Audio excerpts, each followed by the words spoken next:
Visit licensureexams.com and try our samples completely free of charge.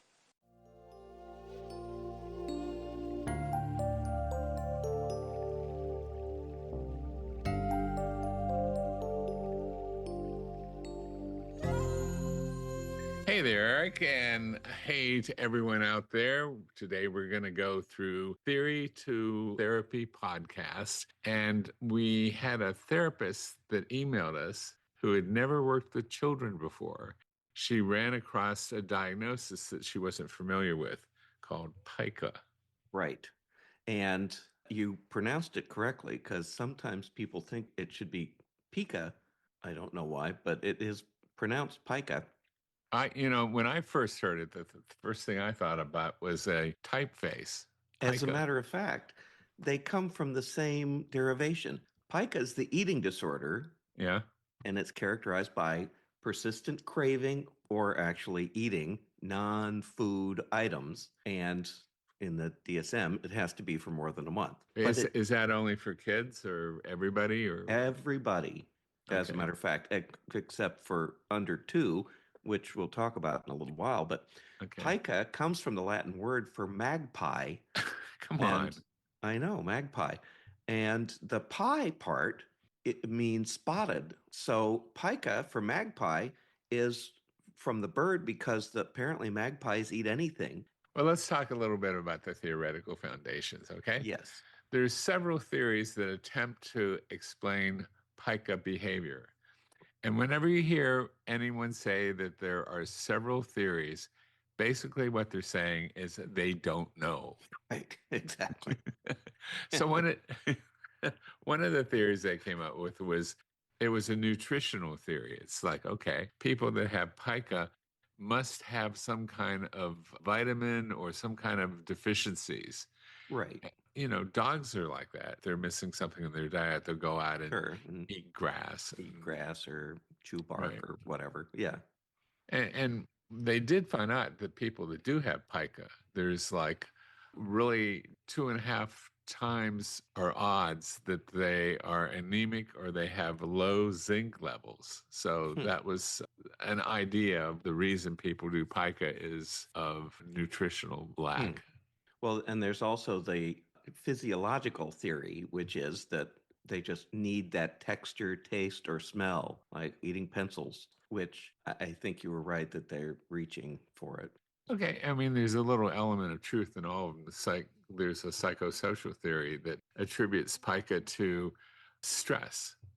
And it's basically a way of an individual dealing with whatever anxiety or stress that they're having as a coping mechanism that alleviates their emotional distress. Well, and that sounds like the psychodynamic perspective, which is Yeah, all about the underlying emotional content that I have unmet emotional needs. right. So I'm eating paint chips.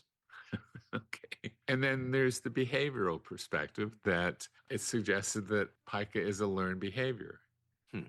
So if your mother used to eat dirt, chances are you may have picked that up from her or from your peer group.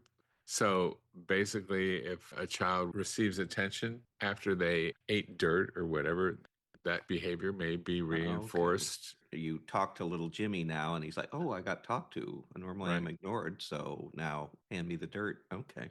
Okay. And finally, the cognitive theory that they just have a distorted thinking pattern. They have, they think dirt's good, and somehow they got into that cognitive deficit, and they just need to be taught not to eat dirt. Uh-huh.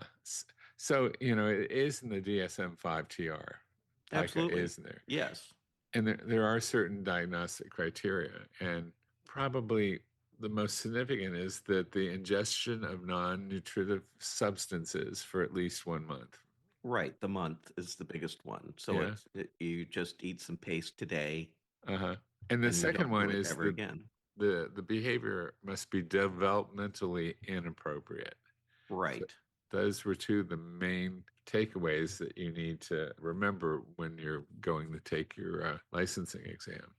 Well, and especially the developmentally appropriate, because what do babies do? They put it Everything goes in their mouth. exactly. Yeah. Right. So babies don't have pica.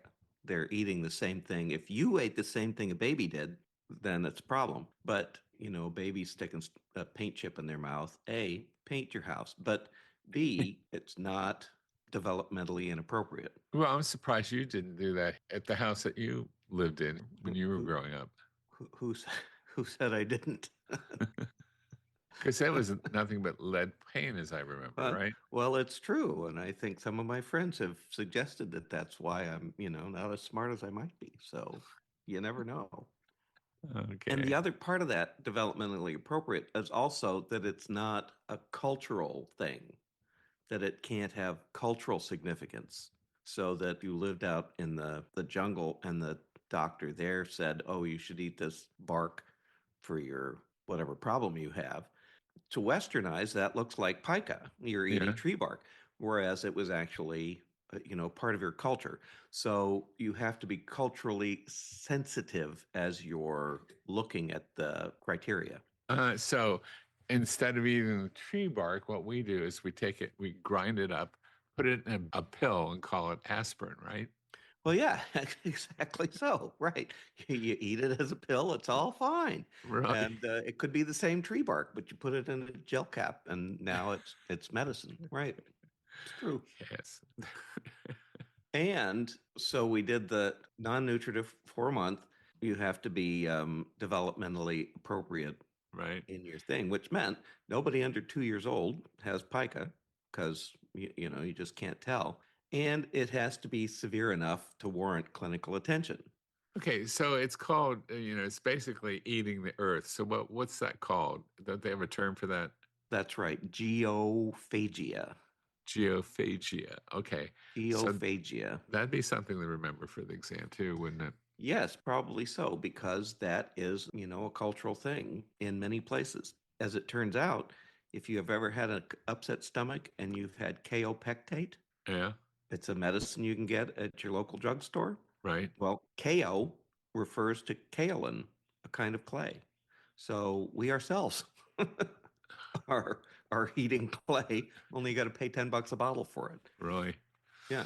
Well, there's certain mental health conditions. Children with autism exhibit nutritional challenges, including pica, schizophrenia. Pica Really? sometimes, yeah, yes, it's sometimes presented as an impulsive consumption of non-food items, Hmm. which are associated with delusions. All right, obsessive Okay, compulsive delusions. Oh, I disorder. thought it was a turkey and I ate this dirt because Yeah, okay, that makes sense. obsessive compulsive disorder, compulsive eating of non-food items to relieve stress Hmm. is a form of pica, and you can see that with OCD. Individuals with some kind of intellectual disability. It occurs with mental health disorders associated with impaired functioning. Post traumatic stress, there's a strong correlation between pica and PTSD. Hmm. Really? Yeah. Okay, now see, the schizophrenia made sense to me, but not so much the PTSD. Okay. I guess we'll have to look into that. Other conditions, more medical conditions, anemia. Hmm. Pica Okay. is associated with anemia and deficiencies of iron, zinc, and other nutrients. Okay, that goes Here's back one. to what you said earlier. Yeah. That makes sense about the body knowing what it needs. Another one, if an individual in the case study, they say they have sickle cell, what's it called? Sickle cell Yeah, disease. sickle cell disease, or Yeah. used to be sickle cell anemia, but now they just call it sickle cell disease because, So it's really prevalent in individuals that have sickle cell disease. Like 34% of those people many times will exhibit or demonstrate pica behaviors. right, because they have iron deficiency and they need the iron. Okay, that Okay. goes back to the nutritional theory. Yeah, absolutely. And the last one is pregnancy. Well, So we all know about them having cravings. That's certainly true. So pica is common in pregnant women with worldwide prevalence of about 30% during pregnancy. Wow. So Well, not just ice cream no, I or knew pickles. I knew a pregnant woman who did that all the time. Really? And yeah, I had to keep her from eating cat food. You have any idea who that was, Ez? I have no idea. Do you know a cat food eating? Does she eat cat food now? No, she doesn't, but she was your Oh, okay. sister. Really? And she ate cat food. Yeah. to keep her away from that. She snuck in the little friskies, and you had to keep it away from her. I did. Wow. If I'd known, I'd have snuck her some cans myself. I didn't know you were, Yeah. keeping it from her. The common substances: dirt, clay, sand, stones, hair, feces, Ugh. lead, laundry starch, vinyl gloves. I can't imagine vinyl gloves. Yeah. Plastic pencil erasers, which I chewed on my pencil eraser in class. So there you go. Ice, paper, paint chip, and cat food, I guess. Uh-huh. When you look at children over 2 that have pica, that Right. gives insights into the normal and abnormal development pattern. So they actually study pica as a way of looking at normal as opposed to abnormal development patterns. Huh. And of course, they look at pica to see if they can't stop lead poisoning, because it is true that lead, the metal lead, is sweet. Is And it? yeah, that's why the Romans liked to drink wine out of lead cups, because it actually made the wine sweeter, and they didn't know they were poisoning themselves back then. Yeah. Well, let's say that you have a client that does have pica, all right? So let's look at some behavioral interventions. Differential reinforcement. How many of you out there know what that is? Yes. Oh, Yeah. I didn't see anyone raise their hands. Okay. So, let me give you an example. If a child tried to eat your carpet, you're in the session, they're trying to eat your carpet. So instead of doing that, you would provide them with some kind of chewy toy. Yeah, the Hmm. same kind that you gave to your dogs. Ah, And before they started to chew your rug up, you would give them the chewy toy and then you would right. praise them and say, "Oh, that's great job that you're chewing on the chewing toy instead of the carpet." So if they attempt to do it again, to eat the carpet or your desk, you block their access and Hmm. redirect them to the toy while minimizing any attention that you might have for that inappropriate Right. behavior. You can't give them the attention, right? Yeah, Huh. otherwise it just reinforces them eating your carpet. Sure. Right. Yeah. Well, which is always a problem with that. They do an inappropriate thing, you give them attention for it, and it tends to be a reinforcer. Right. Right. Yeah, exactly. Another one would be differential reinforcement of alternative behaviors. And they call that DRA. I don't know why they don't call it DRAB, drab, but Yeah. maybe that's why they don't. Yeah. It doesn't sound So all that that's great. providing reinforcement for desired responses that are alternatives to pica itself. For Hmm. example, you've got a 6-year-old in your office. They enter your office and they try to eat some kind of non edible object, let's say Hmm. paper clips or your diploma off your wall. Okay. Ooh. That you have to go through a whole procedure to deal with that. You identify the function, determine that the pica behavior is maintained by sensory stimulation. You choose some kind of alternative behavior to teach the child to place non-edible items in a trash can. So you have a pica can. So whenever they go, you set up the environment with this Right. pica can. So when they engage in pica, Right. you prompt them to take it and put it in the container. Hmm. So then you immediately reinforce them and praising them for, instead of eating, your diploma, you took it off the wall and you put it in the pica. And so, Huh. And that works? well, I guess it does, or they wouldn't be using it. Well, I suppose that's true. Yeah. True. So, and then there's differential reinforcement of incompatible behaviors. In other words, you give them something to do at the same time they're trying to do pica. So you have them fold their hands, and then they really can't eat whatever the paper clips and everything because they can't pick them up. So that's another Hmm. technique. And then you give them stars or. Okie doke. Well, I also read about one called non contingent reinforcement, NCR, which is one of the most commonly used, as it turns out. Oh yeah. And that means that you're reinforcing other behaviors other than the pica. Uh-huh. So that they're doing something positive, you reinforce those and basically ignore the pica. Okay. So There's that, yeah. yeah. So So there's like I'm doing right now is called response interruption. there you go. So this technique blocks the attempts to consume non-food items and redirects the individual to more appropriate activities. Yes. Okay. That makes perfect sense. And then I guess the next step up or down from that, I'm not sure which. I guess it depends on whether you're on the receiving end, but mild aversive therapy, where you pair non food items with mildly unpleasant consequences while rewarding healthy eating behaviors. So you have an unpleasant consequence when they eat your diploma, Right. and you have some grapes, and then you give them positive feedback for eating the grapes. Great. So, of course, psychoeducation, but with small children, that's a little more difficult. And then finally, nutritional supplementation.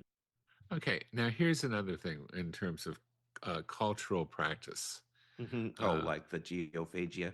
Yeah, exactly. So, like, for example, people in Guatemala will go ahead and make holy tablets out of clay and they emboss them with religious images and then they consume them.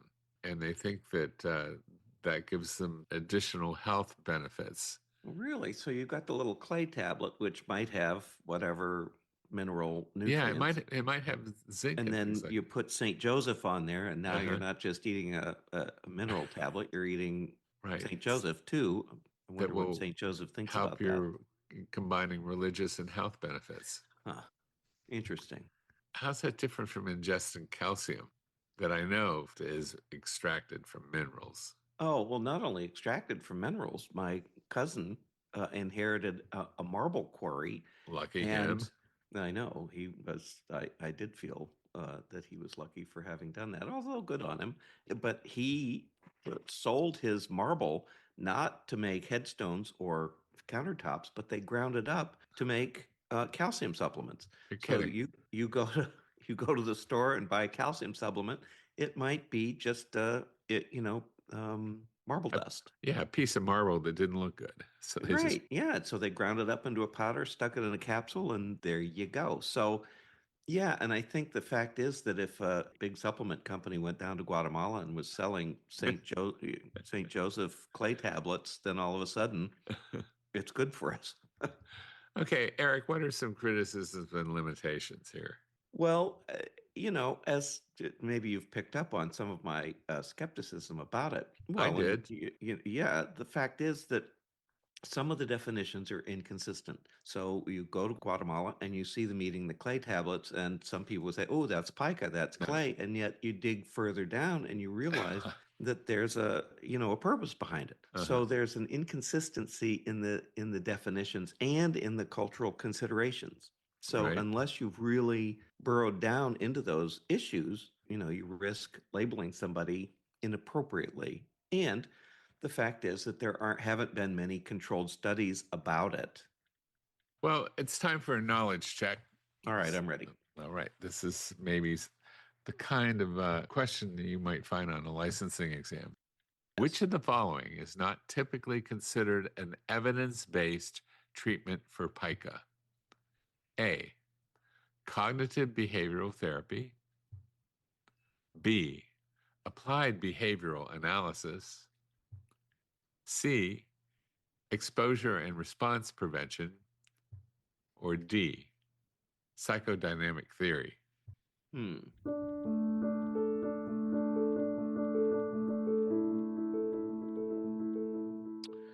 Okay, so we've talked about all of those behavioral based ones having actual data behind them, Uh-huh. which we know behavioral therapy is all about. The data is all about collecting all of those data points in order to find out.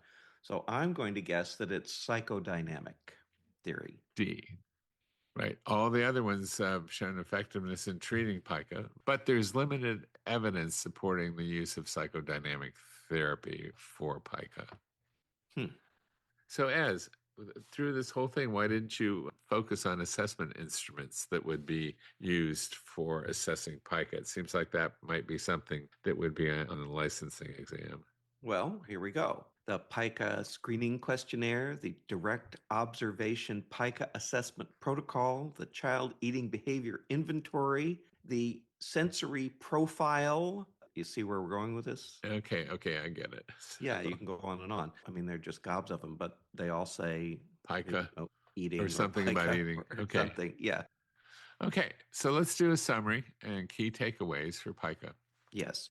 First, pica involves persistently eating non-food items for at least 1 month, and this behavior must be developmentally inappropriate. Right. Over 2 years old. Okay.